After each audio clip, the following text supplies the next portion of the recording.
Hi y'all. I just want to let y'all know, if you've watched any of my videos, you know I talk about my mamaw all the time.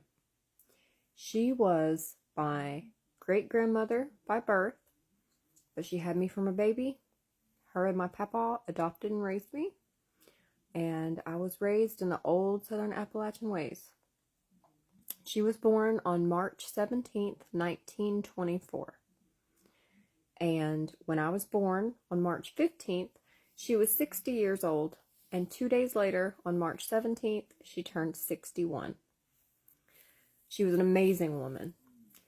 She really had a hard life, and particularly her childhood. She had a very, very hard childhood.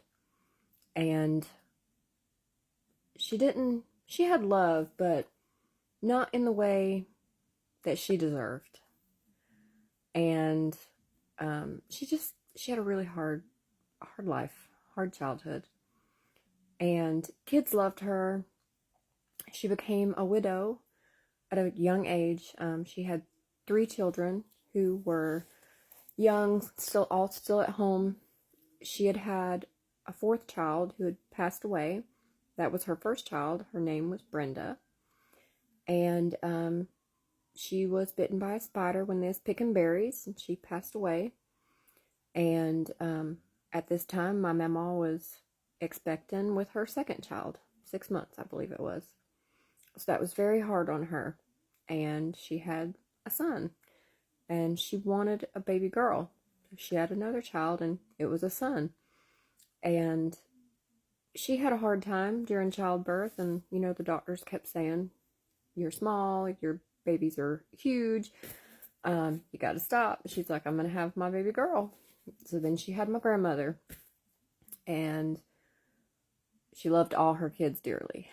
And when I came along, she had remarried my papaw, who had also been widowed at a young age, and they just loved each other so much. And he had prayed for a baby girl his entire life, had never been able to have children with his first wife. And when Mamaw and Papaw were together, she was no longer able to have biological children. So then I came along. So she got a bonus baby girl, and Papaw got his baby girl. And Mamaw really taught me so much. She taught me the old school, strong Appalachian woman ways. She taught me tons of what I call mountain medicine, herbal remedies, home remedies, old medicine, old tricks and tips for things to do when you're sick. She taught me how to repurpose things, repurpose clothes, furniture, just everything. She and Papaw lived through the Great Depression. I have made a video about some of the tips that they shared with me regarding that. But we saved and repurposed everything we could, gave away what we couldn't use, donated what we couldn't give away. And if something was trash, of course, we'd recycle it if we could. If we couldn't, it would go in the trash. But everything had a purpose, and it could be reused for other stuff. Even the old t-shirt that you couldn't cut up and make into a new, cuter t-shirt, it could be cut up and used to polish furniture, or just whatever. They brought me up in church. She was a very, very strong woman, and was a very religious woman, and she didn't push herself on anyone else, but she held herself to very high standards. She was an amazing role model, and she loved life. She loved me so much. Her and Papaw spoiled me rotten, and I definitely got whoopings, and I'd never change that. I was disciplined when I needed to be, and I was taught why. And the only thing that ever hurt was switching. Nothing else really actually hurt. And those were reserved for like really, really bad things, you know, like just talking back and keeping talking back or something like that. And they were rare, but I'd have to go pick my own switch. And if I didn't do it right, I'd have to go repick another one. And if she had to go pick it the third time, because the first 2 times I didn't get it right, yeah, that happened only once or twice ever.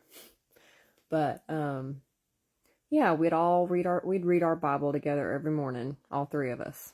And she'd listen to me play piano, and she tried to teach me how to cook, but that was not successful. She was the best cook ever and had no one to teach her. She said when she was just a little youngin', just barely tall enough to stand on a stool to reach the stove, she just had to teach herself how to cook. And, like, she didn't like green beans. I mean, she'd eat them, but she didn't like them.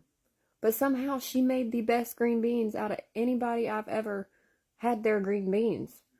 And you know how people taste stuff when they're cooking it? If you don't like them, how can you taste them and tell if they're good? I have no idea, but hers were the best. Oh, we had potatoes at every meal. And she loved birthdays. Everybody's birthday. She always made them special. And she loved her birthday. So today was her birthday. And she would have been 99 years old today. Almost 100. And it's been a sad day. But it's been a happy day too. Because we do have Irish ancestry. And it's like super cool that you have Irish ancestry and you're born on St. Patrick's Day. And you love birthdays. Your birthday is a holiday. And like, it was just so awesome. Like, we always just went all out, celebrated. And yeah. So I really miss her. And I dream about her every time I sleep. But I know that one day we'll be together again. Like, actually together. Me, her, and Papaw. And the whole family. Someday. And, yeah. She made me the woman I am today.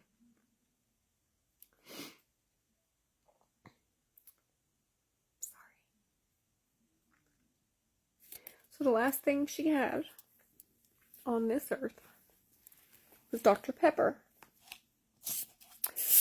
So, every birthday of hers, and every day, every year, on the anniversary of when she passed away, I always have a Dr. Pepper for her. And,